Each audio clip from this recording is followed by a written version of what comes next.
ہے، لیکن چونکہ وہ یہ نہیں سمجھتا کہ یہ شے اس کے لیے نعمت ہے، تو معرفت نہ ہونے کی بنیاد پہ وہ بدزن ہوتا ہے، شکر گزار نہیں ہوتا۔ عالم اسلام کی یہی مشکل ہے کہ انہوں نے آیتوں کی معرفت حاصل نہیں کی، لہذا نعمت کو نہ پہچانے تو شکریہ تو بہت دور کی بات ہے، جہالتوں کی بنیاد پہ بدزن ہو گئے۔ صلوات بر محمد و آل محمد۔ ضرورت ہے اس بات کہ انسان معرفت حاصل کرے۔ جب تک انسان نعمت کو پہچان نہ پائے گا، شکر نہیں ادا کر سکتا۔ نبی سے جس نعمت کا شکریہ مانگ لیا جائے تو پھر نبی کا کلمہ پڑھنے والے انہیں چاہیے کہ وہ نعمت کا شکریہ ادا کریں، لیکن یہ اس وقت ہوگا جب پہچانیں اللہ نے جو فضیلتیں بی بی سیدہ کی حوالے کی ہے۔ آپ مصداق کو پہچانتے ہیں، میں ابھی صرف کوثر کی بات کر رہا ہوں اس لیے کہ پہلے یہ دیکھنا ہے کہ یہ نعمت کتنی عظمتوں کی مالک، اور اس کے بعد پھر مصداق کو پہچانیے کہ یہ نعمت ہے کون سی۔ تب آپ کو اس موضوع کے تحت بات سمجھ میں آئے گی کہ سیدہ کیوں اسوہ کائنات ہیں۔ ورنہ اگر میں آپ کے سامنے یہ بیان کر ڈالوں کہ بی بی سیدہ اسوہ کائنات ہیں تو نہ جانے کتنے سوالات ہیں کہ جو ذہنوں میں ابھر کے رہ جائیں گے، بھئی کیا وجہ ہے کیوں فاطمہ ہی اسوہ کائنات بنے۔ لہذا پہلے کوثر کو تو سمجھے۔ میں نے کہا تھا ایک ایک حرف میں اس کے بی بی سیدہ کا قصیدہ ہے، اِنَّا أَعْطَيْنَاكَ الْكَوْثَرَ، اے میرے پیغمبر ہم نے آپ کو کوثر عطا کیا۔ ذرا منزلوں کو پہچانے، اللہ نے نہ جانے کتنی نعمتیں، ہر نعمت ان سے نبی کو نوازا ہے۔ قرآن بھی دیا، رسالت بھی دی، لیکن ذرا لہجوں کو تو محسوس کریں۔ جب قرآن کی گفتگو آئی تو اللہ نے کیا تعبیر استعمال کی؟ اِنَّا أَنزَلْنَاهُ فِي لَيْلَةِ الْقَدْرِ، ہم نے شب قدر میں اس قرآن کو نازل کیا۔ ایک صلوات پڑھیں محمد و آل محمد پر۔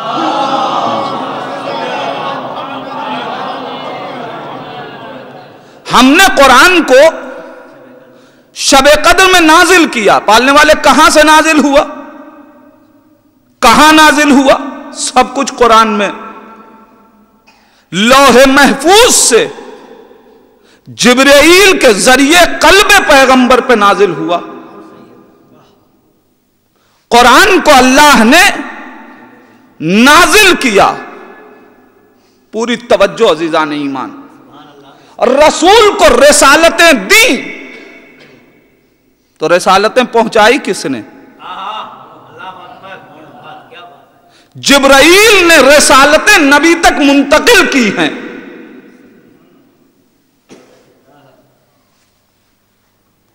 قرآن کی بات آئی تو اللہ کہہ رہا ہے ہم نے قرآن کو نازل کیا، اور رسالت کی بات آئی تو کہا اِنَّا أَرْسَلْنَاكَ، ہم نے بھیجا۔ میں آپ کی معاشرتی زندگی سے مثال دوں، خط بھیجتے ہیں، خط کو رسالہ کہتے ہیں اسی لیے کہ اسے بھیجا جاتا ہے۔ ارسال، بھیجنا، خط دیتے نہیں ہیں، خط بھیجتے ہیں۔ دیا جاتا ہے بغیر فاصلے کے،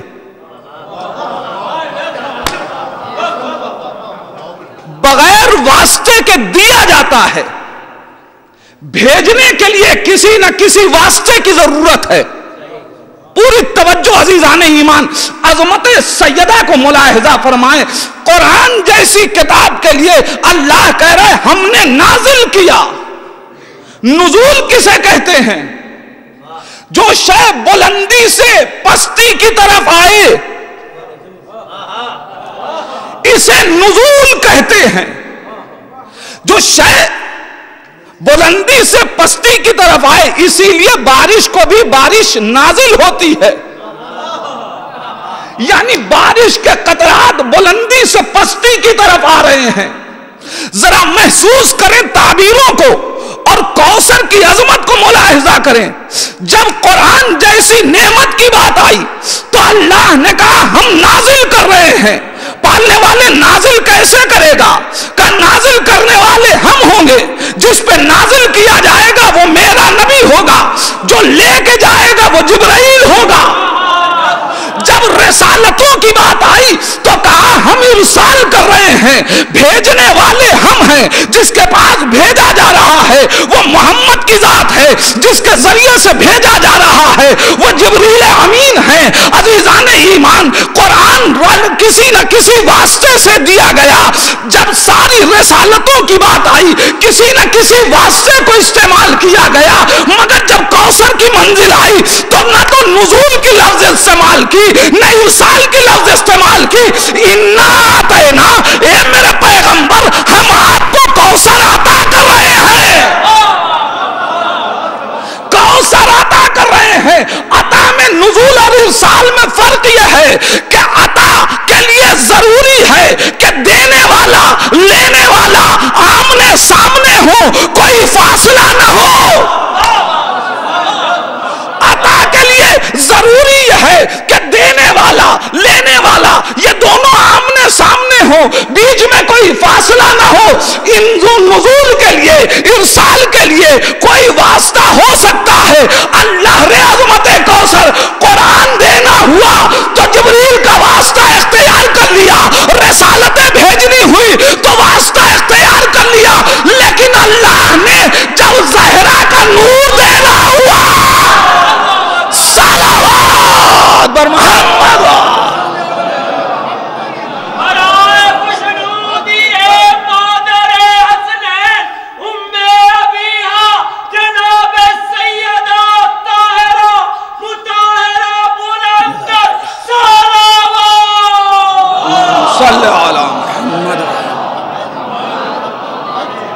پہچانے انسان عظمت کوثر کو، عظمت کوثر کو پہچانے.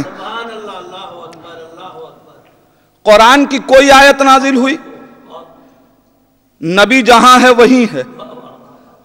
آیتیں زحمت کر کے آ رہی ہیں. رسالتوں میں جتنی رسالتیں ہیں نبی اپنے مقام پہ ہے.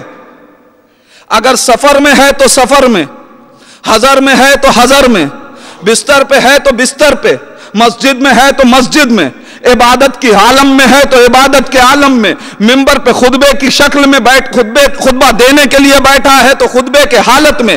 جیسے بھی قرآن آ رہا ہے نبی کو زحمت نہیں دی جا رہی ہے، نبی اپنے مقام پہ بیٹھا ہوا ہے. قرآن کی آیتیں اتر رہی ہیں، رسالتیں اتر رہی ہیں. لیکن عزیزان ایمان اللہ رے عظمت کوثر، اے میرے پیغمبر یہ ساری چیزیں اگر تمہیں چاہیے ہیں تو ہم تم تک بھیجیں گے. لیکن کوثر اس نعمت کا نام ہے کہ اب تم کو اپنی جگہ قرار نہیں ملے گا. تمہیں اگر چاہیے تو اپنی جگہ سے اٹھو، اگر چاہیے تو اپنی جگہ سے اٹھو، سفر طے کرو، آسمان کی منزلوں پہ آؤ، تب تمہیں کوثر ملے گا. عزیزان ایمان اب مجھے کہنے دیجئے ساری کائنات نے دیکھا جب بھی سیدہ آئی نبی اٹھے کیوں؟ اس لیے تو اٹھے کہ اللہ نے جب نور کی شکل میں دیا تب تو نبی کو اٹھنا پڑا. تو جب مجسم کوثر آ جائے صلوات محمد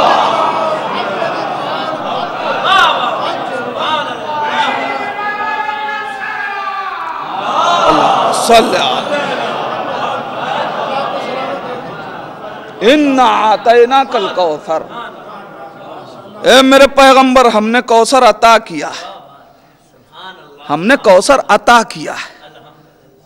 عطا کے لیے آپ دیکھیں سامنے آمنے ہونا شرط ہے۔ آپ کے یہاں بھی ممالک میں ایوارڈ ملتے ہیں، کیا ہوتا ہے؟ جس کو نامنیٹ کیا گیا، جس کے لیے معین کیا گیا،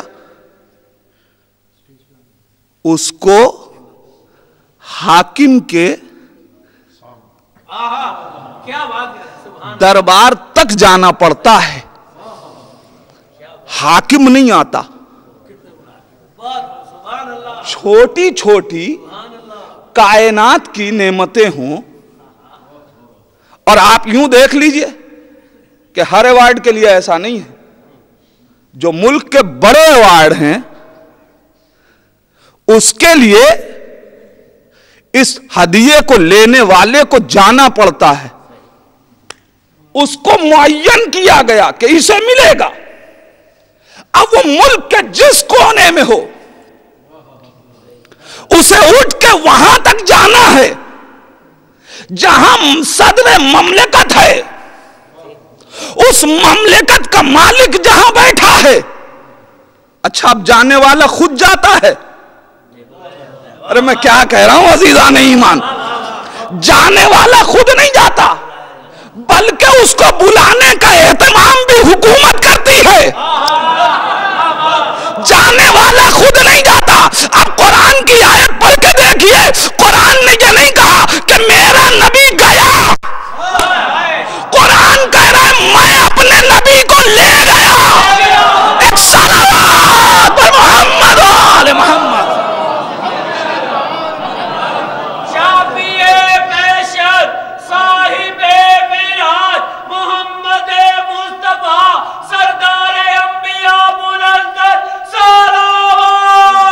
اللہم صلی علی محمد وآل محمد۔ بابرکت ہے وہ ذات، سبحان الذی اسرا بعبدہ لیلا من المسجد الحرام الی المسجد الاقصی۔ بابرکت ہے وہ ذات کہ جو اپنے نبی کو لے گئی۔ ساری کائنات کو مشکل یہی ہے نا کہ معراج جسمانی نہیں ہے۔ جس کو بھی قدرت خدا پہ شک ہو وہ یہ کہے بھائی نبی نہیں کہہ رہا، اگر نبی بھی یہ کہہ دے کہ میں گیا تو رسالت کا کلمہ پڑھنے والوں کو ماننا چاہیے۔ عجیب بات ہے، تمہیں نبی خبر دے دے کہ تمہیں جنت میں جانا ہے تو تم مان لو، اور نبی اپنے جانے کی خبر دے۔ ایک صلوات پڑھ دینا محمد و آل محمد پر۔ یہ تقسیم بندی سمجھ میں نہیں آتی۔ تو بابرکت ہے وہ ذات جو لے گئی۔ تو اب اگر نبی کی معراج پہ شک ہے تو قدرت خدا پہ شک۔ خدا کہہ رہا ہم لے گئے، بابرکت ہے وہ ذات جو لے گئی۔ اچھا پھر جتنا اہم ایوارڈ ہوتا ہے اتنا ہی معتبر مجمع کا انتخاب کیا جاتا ہے۔ آپ نے دیکھا کہ کسی کو ملک کا کوئی بڑا ایوارڈ کسی ریلی میں دے دیا جائے؟ نہیں، خاص لوگ ہوتے ہیں۔ جتنا عظیم ایوارڈ اتنا ہی اہم مجمع، اتنے ہی سلیکٹڈ لوگ، اتنے ہی باعتبار افراد۔ پالنے والے تو کوثر عطا کرے گا تو کیا زمین پہ آ کے کہ میرے اختیار میں کمی نہیں ہے، تمہاری زمین اتنی تنگ ہے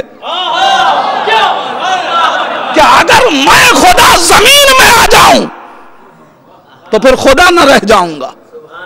پالنے والے پھر کیا ہوگا؟ کہ ہم اپنے نبی کو بلائیں گے۔ پالنے والے کتنا مخصوص مجمع ہوگا؟ اب اعتبار مجمع کا دیکھیے، اتنا مخصوص مجمع کہ وہ جبرائیل کہ جو ہر لمحہ اس گھر میں آنا جانا کرتا رہا، اسے بھی کہا گیا یہی ٹھہر جاؤ۔ اب اگر نبی کہیں بھی کہ جبرائیل آگے کیوں نہیں بڑھتے، تو جبرائیل آواز دیں گے ایک قدم آگے بڑھ جاؤں تو بالوں پر چل جائیں گے۔ یہ جبرائیل قرآن کی ساری آیتیں لے کے نبی کے پاس گئے، سارے پیغامات لے کے نبی کے پاس گئے، ہمیشہ نبی کے ساتھ رہے۔ آج یہاں نبی کے ساتھ کیوں نہیں جا رہے ہو؟ یہاں بھی نبی کے ساتھ چلے جاؤ۔ جبرائیل آواز دیں گے، یاد رکھنا ہر جگہ نبی کی ہمسری نہیں ہو سکتی۔ جبرائیل نے بتایا یاد رکھنا یہ نبی ہے، ہم اس کی ہمسری کریں تو بالوں پر جل جائیں گے۔ اما جب فرشتہ جبرائیل جیسا نبی کی ہمسری نہ کر سکے تو یہ گناہگار بشر صلوات محمد، یہ کیسے نبی کی ہمسری کر سکے؟ نبی کے ساتھ وہ جبرائیل بھی ٹھہر گیا پہچانے عظمت کوثر کو، اور اب مجمع اتنا معتبر کہ اس مقام پہ کوئی نہیں۔ یا رسول اللہ، جب کسی کو نہ لے گئے تو ایک ذات کی آواز اور ایک ذات کا ہاتھ کیوں نظر آیا، جس کی انگشتری کو آپ نے پہچان لیا؟ عجب نہیں نبی آواز دے کہ نادان، اسے تو ہر منزل پہ اپنے ساتھ رکھنا پڑے گا، اس لیے کہ یہی تو میری نبوت اور رسالت کا گواہ ہے۔ میں نے اس ذات کو، پروردگار نے اس ذات کو وہاں اس لیے بلایا تاکہ وہ گواہ بن جائے کہ سیب عصمت اللہ نے دیا ہے۔ اِنَّا أَعْطَيْنَاكَ الْكَوْثَرَ، اے میرے پیغمبر ہم نے کوثر عطا کیا، کہ شان سے عطا کر رہا۔ عالم قدس میں بھی نور زہرا یوں ہی نہ اتار دیا، بلکہ سیب عصمت میں عطا کیا۔ اے پروردگار، عیسیٰ کا نور اتارنا ہوا تو مریم کے لیے جبرائیل کو سہارا بنایا، پھر یہاں ایک نبی کو دینا ہے تو نور صلب میں اتار دے۔ کا یاد رکھنا یہ صاحب عصمت نہیں، مرکز عصمت ہے۔ ایک صلوات پڑھ دے محمد و آل محمد۔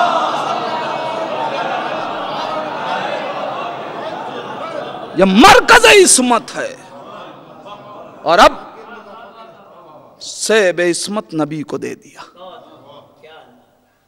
اِنَّا أَعْطَيْنَاكَ الْكَوْثَرَ، اے میرے پیغمبر ہم نے کوثر عطا کیا۔ عزیزان ایمان، کون بتا سکتا ہے کہ عظمت کوثر کیا ہے؟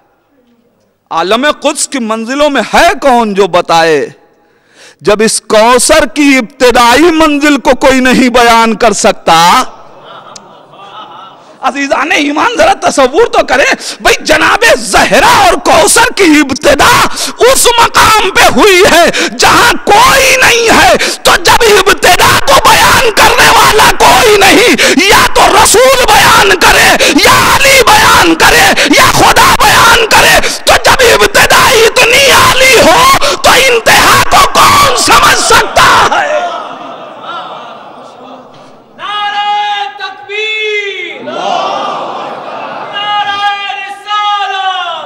رسول اللہ یا رحمت محمد والے محمد صلوات۔ اِنَّا أَعْطَيْنَاكَ الْكَوْثَرَ، اے میرے پیغمبر ہم نے کوثر آپ کو عطا کیا، کیا ہوگا؟ آپ اپنے پروردگار کی عبادت کریں، قربانیاں دیں۔ اِنَّ شَانِئَکَ هُوَ الْأَبْتَرُ، آپ کا دشمن مقتون نسل ہے۔ پہچانیں کوثر کی فضیلت، عظمت کوثر کو پہچانیں۔ ہم نے کوثر آپ کو دیا اور آپ کا دشمن مقتون نسل۔ پوچھئے عالم اسلام سے کہ یہ سورہ کب نازل ہوا؟ سب نے شان نزول میں لکھا کہ جب مشرکین مکہ نے میرے نبی کے اوپر ابتر کا تانا کسا، میرے نبی کو ابتر کہا اور مزاج نبوت پہ یہ تانا بار آیا، پیشانی رسالت پہ، رحمت للعالمین کی پیشانی کے اوپر بل پڑ گئے۔ اس وقت اللہ نے یہ سورہ نازل کیا۔ میں پوچھنا چاہتا ہوں عالم اسلام سے، کیا مشرکین مکہ نے میرے نبی کو یہ پہلا تانا دیا تھا؟ اس سے پہلے کوئی تانا نہیں دیا؟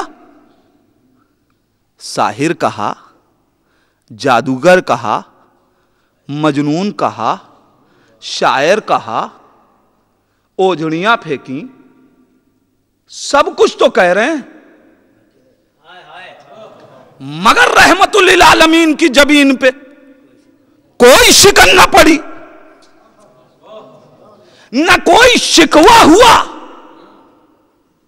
نہ ادھر سے کوئی سورہ آیا۔ اے میرے پیغمبر، یہ تو ہمیشہ تانا دیا کرتے تھے، آج آپ کبیدہ خاطر کیوں ہو گئے؟ عجب نہیں میرا نبی آواز دے کہ نادان، اب تک جتنے تانے دیے جا رہے تھے وہ سب میری ذات سے محدود تھے۔ کاش میں اپنے مجمع تک میں اپنی بات پہنچا سکوں۔ اب تک جتنے تانے دیے جا رہے تھے یہ سب میری ذات تک محدود تھے، مگر اب جو تانا دیا جا رہا ہے یہ میری ذات تک محدود نہیں ہے بلکہ پوری کائنات کی ہدایت کا مرحلہ ہے۔ یا رسول اللہ، ہدایت کائنات سے کیا مطلب؟ آپ کو کہا جا رہا ہے کہ آپ ابتر ہیں، کہ تم مزاج نہیں پہچانتے، ہم ان کا مزاج جانتے ہیں۔ یہ ہمیں ابتر نہیں کہہ رہے ہیں، یعنی لاولد نہیں کہہ رہے ہیں، ان کا مطلب یہ ہے کہ آپ لاوارث ہیں، یعنی آپ کے بعد آپ کا دین لاوارث رہ جائے گا، آپ کی شریعت لاوارث رہ جائے گی، آپ کا اسلام لاوارث رہ جائے گا، آپ کا قانون لاوارث رہ جائے گا۔ اور ہم نے اس سے پہلے کی منزلوں میں یہی تو کیا۔ داؤد شریعت لے کے آئے، ہم نے شریعت بدل دی۔ موسیٰ شریعت لے کے آئے، ہم نے شریعت میں تبدیلی کر دی۔ عیسیٰ مذہب لے کے آئے، ہم نے مذہب بدل دیا۔ آپ کے بعد بھی ہم شریعت بدل دیں گے، ہم دین بدل لیں گے، ہم قانون بدل لیں گے، اس لیے کہ ہم تو اس میں ماہر ہیں، ہم تو تبدیلیاں کرتے رہے۔ اب پیغمبر ایک مرتبہ پروردگار سے خطاب کرتا ہے، اے پالنے والے، داؤد کے بعد موسیٰ جیسا نبی آنے والا تھا، شریعت آنے والی تھی، لوگوں کی ہدایت کا اہتمام ہو جاتا۔ موسیٰ کے بعد عیسیٰ آنے والے تھے، کتاب آنے والی تھی، ہدایت ہو جاتی۔ مجھے تو نے آخری نبی بنایا، قرآن کو آخری کتاب بنایا، اب اگر ہمارے بعد انہوں نے شریعت بدل دی تو لوگوں کی ہدایت کا کیا ہوگا؟ اس لیے نبی کو جیسے ہی ابتر کہا گیا، اللہ نے کہا میرے نبی گھبراؤ نہیں، اِنَّا أَعْطَيْنَاكَ الْكَوْثَرَ، تمہاری شریعت کا بھی وارث دیا ہے، تمہاری کتاب کا بھی وارث ہم نے دیا۔ یہاں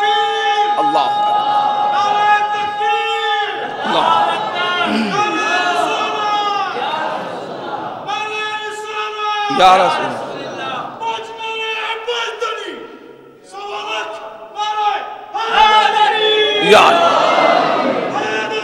یا علی مسئلہ پورے عالم انسانیت کی ہدایت کا ہے، پوری عالم بشریت کی ہدایت کا ہے۔ میں اپنے موضوع سے بالکل قریب ہو گیا عزیزان ایمان۔ معلوم یہ ہوا کہ کوثر صرف فاطمہ کا نام نہیں ہے، پورے عالم بشریت کی ضرورت کا نام ہے فاطمہ۔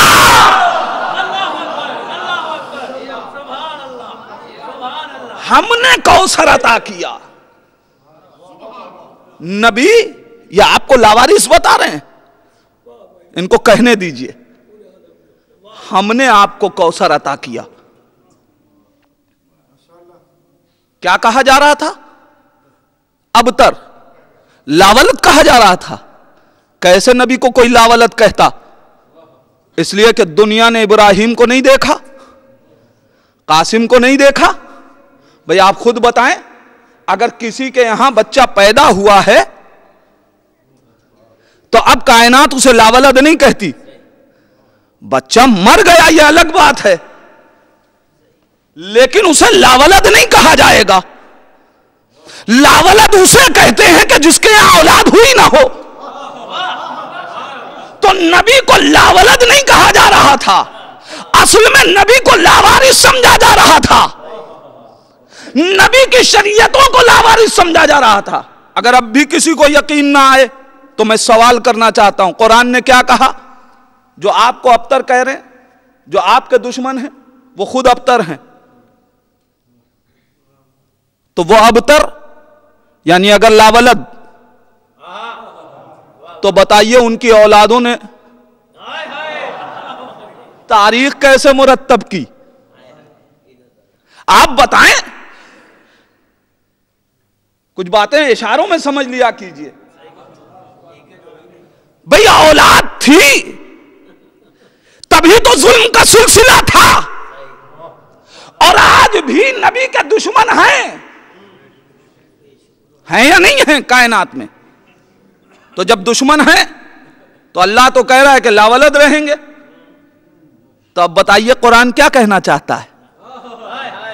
قرآن بتانا چاہتا ہے اے نبی گھبراؤ نہیں، تمہاری شریعت کے وارث رہیں گے، ان کی شریعتوں کا کوئی وارث نہیں رہے گا، تمہاری شریعتوں کے وارث رہیں گے۔ ہو سکتا ہے کسی کے ذہن میں یہ بات آئے، بھئی ان کی شریعت کے بھی تو وارث باقی ہیں، ان کا دین بھی تو چل رہا ہے، تو ابھی کائنات ختم نہیں ہوئی ہے، ابھی تو نبی کا ایک وارث اور ہے، اسے آنے دو، اس کے بعد دیکھنا کہ کس کی شریعت باقی رہتی ہے، کس کا دین فانی ہوتا ہے۔ صلوات محمد۔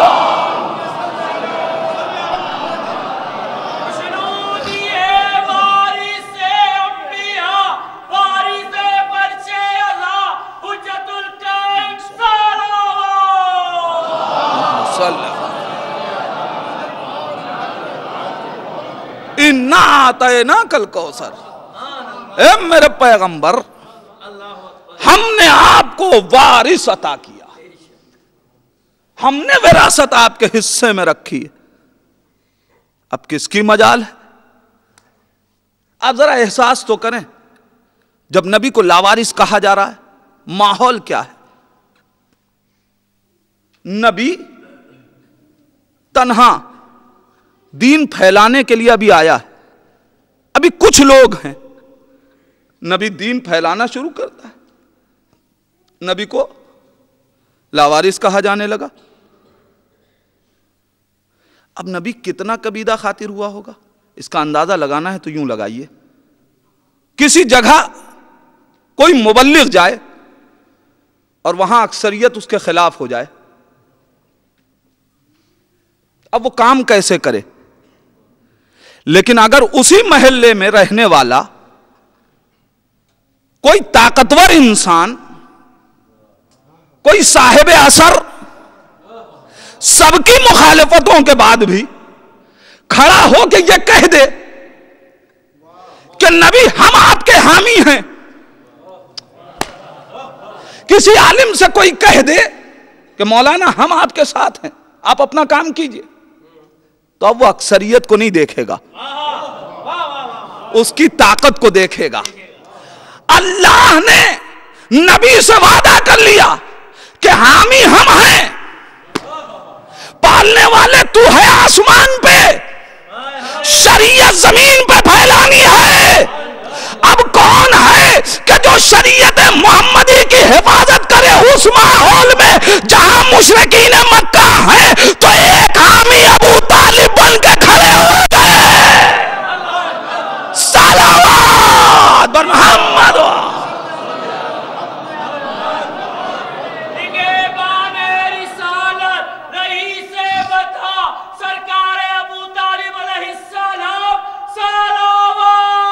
اللہم صلی علی محمد وعلی محمد وعجل فرج۔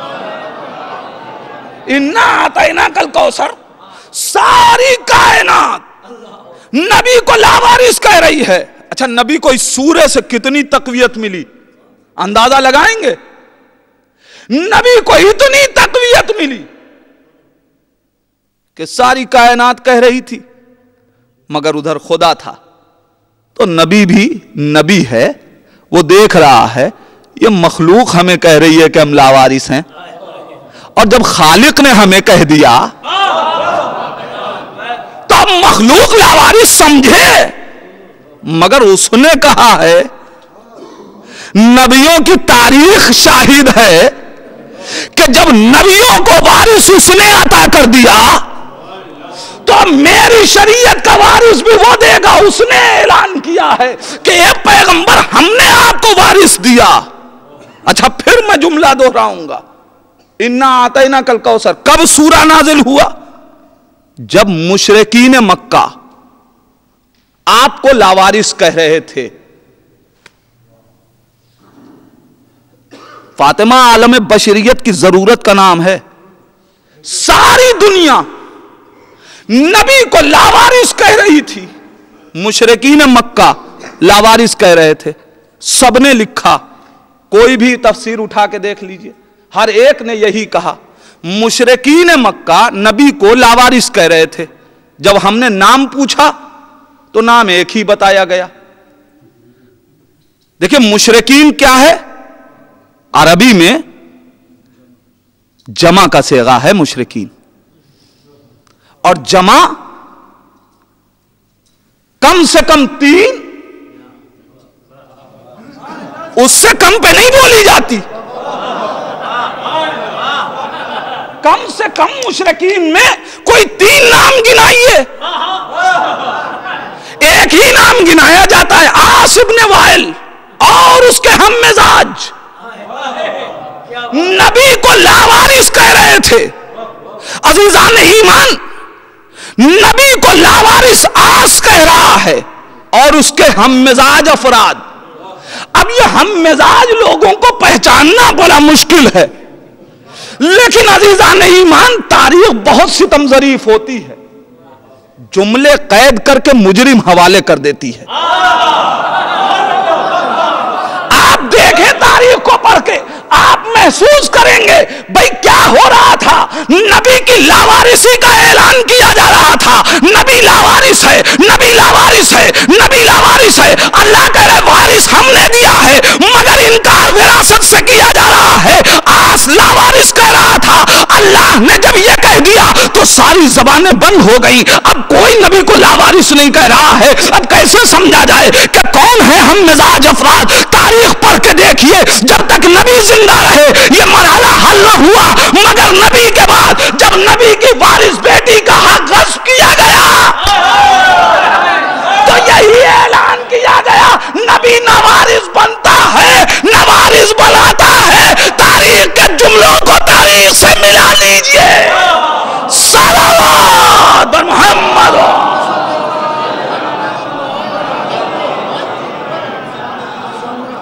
اور اب مجھے ٹھہر کے کہنے دیجئے، اب یہ نبی کی وراثت کا کیوں انکار کیا جا رہا ہے؟ اصل میں ہدایت کا انکار تھا، مرحلہ ہدایت کا انکار تھا، وراثت کا انکار نہیں تھا۔ اصل میں شریعت سے منہ پھیرا جا رہا تھا، اور اسی بات کو یہ نہ سمجھیے کہ صرف نبی کے بعد نبی کے دور میں بھی نبی نے جب اپنی وراثت اور وارث دونوں کو گنوایا تب بھی انکار کیا گیا. خود مزاج پہچانے مگر نبی کو اپنی ذمہ داریوں کا احساس ہے. ظاہر ہے وہ نبی ہے، لہذا وہ یہ چاہتا ہے کہ امت کی ہدایت کا اہتمام ہو سکے. لہذا اس نے ایک ذات کو قیامت تک کی بشریت کے لیے نمونہ عمل بنا دیا. فاطمہ اسوہ کائنات ہیں، فاطمہ ساری کائنات کے لیے نمونہ عمل ہیں. میرا جی چاہتا ہے بڑھ کے قدرت سے سوال کیا جائے، اے پروردگار تو نے بی بی فاطمہ کو ہی اپنے نبی کے ذریعے سے اسوہ کائنات کیوں بنوایا؟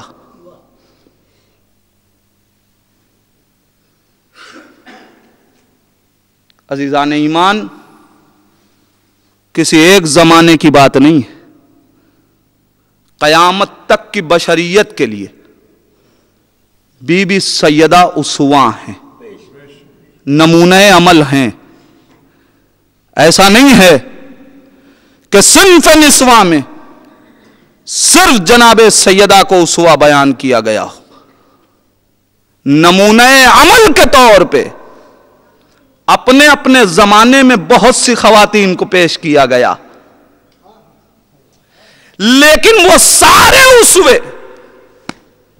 ایک محدود زمانے تک کے لیے تھے. جناب مریم اسوہ ہیں مگر اپنے زمانے کی عورتوں کے لیے. جناب سارہ اسوہ ہیں مگر اپنے زمانے کی عورتوں کے لیے. بی بی خدیجہ اسوہ ہیں مگر اپنے زمانے کی خواتین کے لیے. مگر بی بی سیدہ کو اسوہ قیامت تک کی عورتوں کے لیے کیوں بنایا گیا؟ وجہ صرف اتنی ہے کہ جناب مریم و سارہ و حوا کے بعد ان سے بافضیلت شخصیت آنے والی تھی، ان سے باکمال شخصیت آنے والی تھی، مگر فاطمہ سے لے کے قیامت تک اب کوئی فاطمہ سے بڑی ذات نہ آئے گی. اسوہ اسے بنایا جائے گا جو ہر اعتبار سے کامل ہو. اسوہ نمونہ عمل اسے بنایا جائے گا جو ہر اعتبار سے صاحب فضیلت ہو. لہذا فاطمہ کو اسوہ بنا دیا قیامت تک کی عورتوں کے لیے. اب اگر مریم کو بھی اسوہ چاہیے تو فاطمہ سے اسوہ حاصل کرے، اگر سارہ کو بھی اسوہ چاہیے، اگر یقین نہ آئے تو وقت ولادت خادمہ کے طور پہ دیکھ کے سمجھ لینا صاحب فضیلت کون ہے. کمال ہے سیدہ کا. ہمارا کروڑوں سلام اہل بیت پہ. ان کی ضرورت نہیں تھی کہ یہ کائنات میں قدم رکھیں، کائنات کو ضرورت تھی کہ اہل بیت کائنات میں آئے.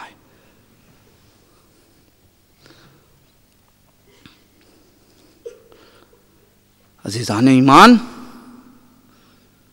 جس نے ساری کائنات کی ضرورتوں کے احساس کے ساتھ، نہیں میں احساس دلاؤں عزیزان ایمان، محسوس کیجئے بی بی سیدہ کے احسان کو. آج اگر آپ اپنی فیملی کو لے کے کسی اچھے ملک میں ذرا سی آسائش کی زندگی گزاریے اور اس کے بعد آپ کو اپنے وطن جانا پڑ جائے یا کسی دوسری ایسی جگہ کہ جہاں مشکلات کا سامنا ہو، تو بچے شکوا کرتے ہیں. اس لیے کہ آسائشوں میں رہنے والا مشکلات برداشت نہیں کر پاتا. لیکن اگر کوئی کسی کی ضرورت کی بنیاد پہ اپنی وہ آسائشیں ترک کر کے وہاں چلا جائے. میں مانوس سی بات کروں, ایک مولوی کسی شہر میں رہتا ہو, عادی ہو شہر میں رہنے کا, لیکن دیہات میں ضرورت تھی, وہ اپنی آسائش کو چھوڑ کے ایک دیہات میں چلا جائے, تو اب اس گاؤں کا ہر شخص اس کا شکر گزار بنتا ہے کہ آپ نے اپنی آسائشوں کو چھوڑ دیا اور آپ ہمارے لیے یہاں چلے آئے. اس لیے ہر انسان خیال کرتا ہے کہ اسے کوئی کمی نہ ہونے پائے, اسے کوئی مشکل کا سامنا نہ کرنا پڑے. اگر کوئی مشکل آتی ہے سب کھڑے ہو جاتے ہیں. اے عزادارو, سیدہ جنت کو چھوڑ کے زمین پہ کس لیے آئی تھی؟ اہل بیت زمین پہ کس لیے آئے تھے؟ تاکہ کائنات کی ضرورتوں کو پورا کر سکے. ارے دنیا کو چاہیے یہ تھا کہ جب زہرا پہ مشکل پڑی تھی تو لوگ زہرا کے پاس آتے. اے سیدہ,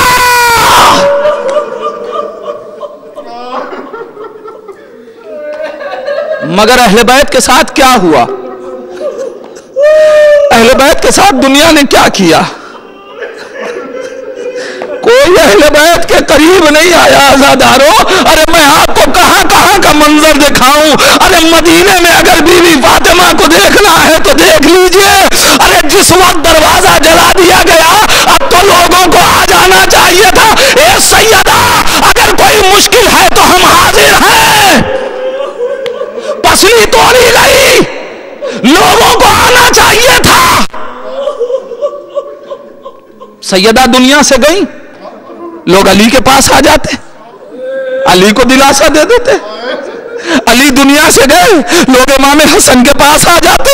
اے عزادارو, ارے ایسا زمانہ بدلتا گیا کہ اب صرف آنے کی بات نہیں ہے. ارے کربلا میں تو وہ منزل آ گئی کہ اب جو آ رہا ہے یا تو تازیانے مارتا ہے یا خنجر لے کے آ رہا.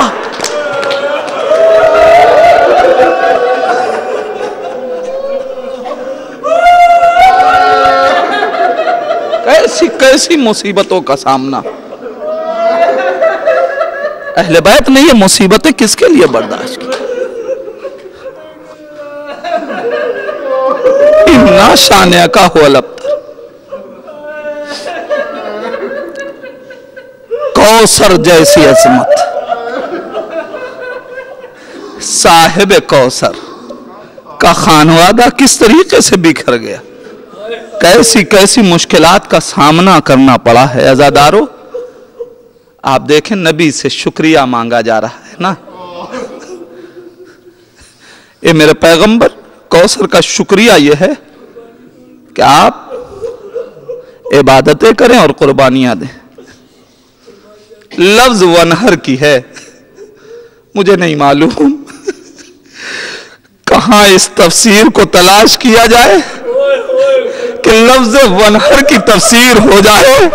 اے عزادارو, کربلا میں بھی ساری قربانیوں کے وقت میں دیکھتا رہا کہ کہیں اس لفظ کی تفسیر مل جائے. ہاں, کربلا میں ایک منظر ایسا نظر آیا جب 6 مہینے کے بچے کو ارے بیٹا لے کے باپ لے کے درے خیمہ پہ آیا تو ماں نے ایک جملہ کہا, یا بنیا امثلک یدھار. اے میرے لال, کیا تجھ جیسے بچے بھی نہر کیے جاتے ہیں؟ شاید وہ نہر کی تفسیر تھی. ارے جبھی تو خدا نے حسین کو قربانیوں سے روک دیا. جزاکم ربکم. اب بات آ گئی ہے تو دے دیجئے, سیدہ کو پرسہ دے دیجئے اسی علی اصغر کا, اسی 6 ماہ کے بچے کا. لیکن ربط دیکھیے جناب سیدہ کا اور علی اصغر کا. کوئی خیال نہ کرے فاطمہ کا, مگر فاطمہ کے بچے تو فاطمہ کا خیال رکھیں گے نا. عزادارو, فاطمہ کے بچے تو فاطمہ کا خیال رکھیں گے نا. عزادارو, میں بہت سوچتا تھا کہ امام حسین نے کربلا میں کسی کو دفن نہیں کیا, مگر علی اصغر کو دفن کیوں کر دیا.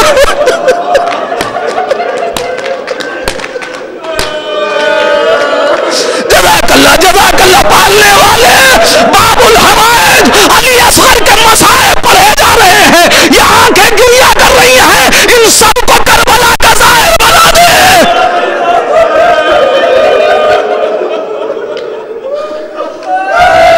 کیا سبب ہے؟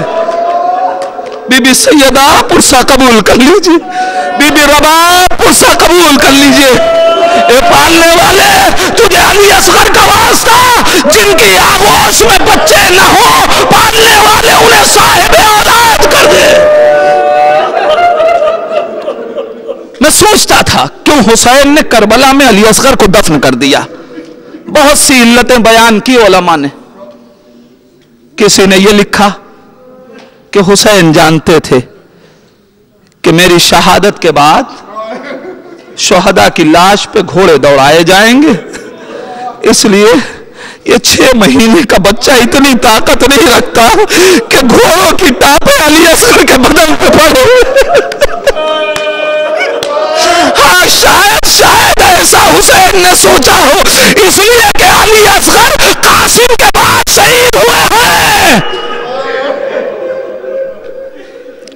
یہ بھی علت بیان کی گئی۔ دوسری علت یہ بھی بیان کی گئی کہ کربلا کی تپتی دھوپ، تپتا صحرا، حسین نے چاہا کہ بچے کو آفتاب کی گرمی سے بچا لے، اس لیے حسین نے دفن کر دیا۔ کسی نے یہ بھی لکھا کہ حسین نے شاید یہ سوچ کے دفن کر دیا کہ جب کربلا میں یہ سارے شہید ہو جائیں گے تو قافلے کو اسیر کیا جائے گا اور شہداء کا سر کاٹ کے نوکے نیزہ پہ چڑھایا جائے گا۔ یہ 6 مہینے کا پھول سا بچہ، ارے اس میں اتنی طاقت نہیں ہے کہ اسے نوکے نیزہ کی بلندی پہ بازاداروں، میرے اندر طاقت نہیں ہے۔ آخری علت سن لیں، میں نے مجلس تمام کر دی، سیدہ کو پرسہ دے دیجئے گا۔ جزاک اللہ، جزاک اللہ۔ سن لیں آخری علت۔ لیکن یہ ساری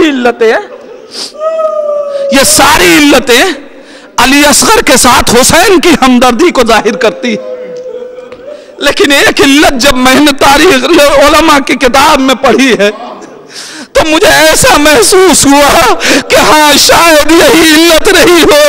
عجب نہیں حسین نے کربلا میں 6 مہینے کے بچے کو اس لیے دفن کر دیا کہ جب سب شہید ہو جائیں گے تو میری ماں مقتل میں آئے گی۔ ارے کہیں ایسا نہ ہو 6 مہینے کا بچہ دیکھ کے محسن یاد آ جائے، ارے وہ جلتا ہوا دروازہ، وہ فاطمہ، وہ محسن کی شہادت، آئے میری ماں، اس غم کو کیسے برداشت۔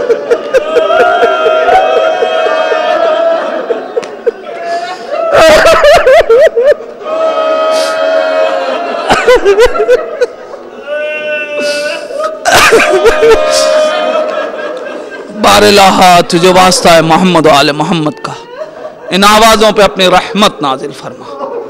بار الہ تجھے واسطہ ہے محمد و آل محمد کا، ہمیں جو مقروض ہیں انہیں قرض سے سبکدوش فرما۔ پالنے والے جو پریشان حال ہیں ان کی پریشانیوں کو دور کر دے، جو مشتاق حج و زیارات ہیں ان کو حج و زیارات سے مشرف فرما۔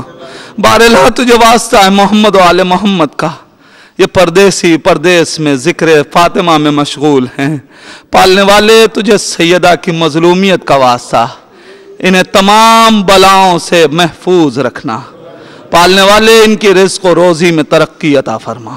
بار الہ تجھے واسطہ ہے محمد و آل محمد کا، جہاں جہاں بھی شیعان حیدر کرار ہیں ان کی جان، مال، عزت، آبرو کی حفاظت فرما۔